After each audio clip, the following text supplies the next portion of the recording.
Yeah, so we were expecting a pretty significant cool down this week, a really drastic cool down. We're still going to see a cool down.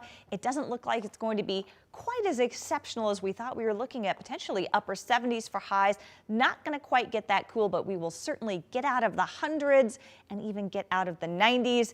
A lot more seasonable temperatures on the way. Taking a live look outside, blue skies out there, just a little bit of haze. We're actually pretty fortunate. We don't have a lot of wildfires out there right now, so air quality pretty good. We'll take a look at that in just a moment. But today's high, 102 degrees, the record 103. So I think 102 will end up being the official high today. We still have to wait a couple of hours to be sure of that. But yesterday we missed the record high by 1 degree, and today it looks like we may miss it by 1 degree as well. But this should be our last day in Spokane, at least, with triple-digit heat. Okay, looking to air quality. Again, not seeing a lot of wildfire activity as of now. So the good news is our air quality in the good category, the AQI coming in at 44 at the last hour. Very hot out there, of course, right now, 102 degrees at the 5 o'clock hour. Relative humidity, this is something we're certainly concerned about. 4%, the dry conditions and the wind. We're seeing a sustained west wind at 20 miles per hour.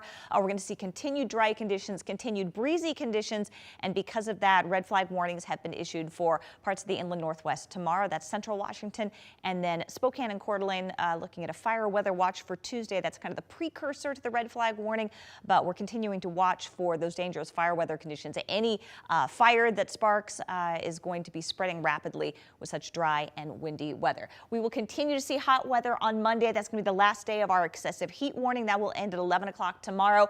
But once again, we'll have highs in the upper 90s to low 100s. Isolated dry thunderstorms, breezy conditions for much of this week. Really just not looking at any measurable precipitation, but all it takes is one spark of lightning. Cooling back into the 80s by the middle of the week. It doesn't look like we'll see 70s, but still mid-80s. A lot better than what we've got right now. Ridge of high pressure is still in place, but we've got kind of the weak northern branch of this trough of low pressure down to our southwest. The northern branch is going to come through tomorrow. That's going to increase our winds. And again, we don't want to see the breezy conditions when it is this hot and dry out there. Not looking at any cloud cover for this evening, but do expect a little bit more in the way of cloud cover tomorrow. So that should keep us out of the 100s here in Spokane, but it's still going to be in the upper 90s, so still pretty hot. You can see just a couple of pixels there, perhaps a sprinkler or two.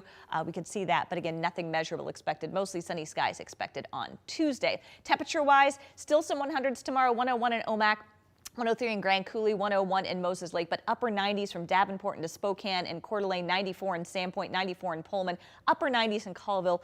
Lewiston will probably eke out one more day in the low 100s. Here's a look at the extended forecast. So there's our cool down, lower 90s on Tuesday and Wednesday, mid 80s for Thursday and Friday.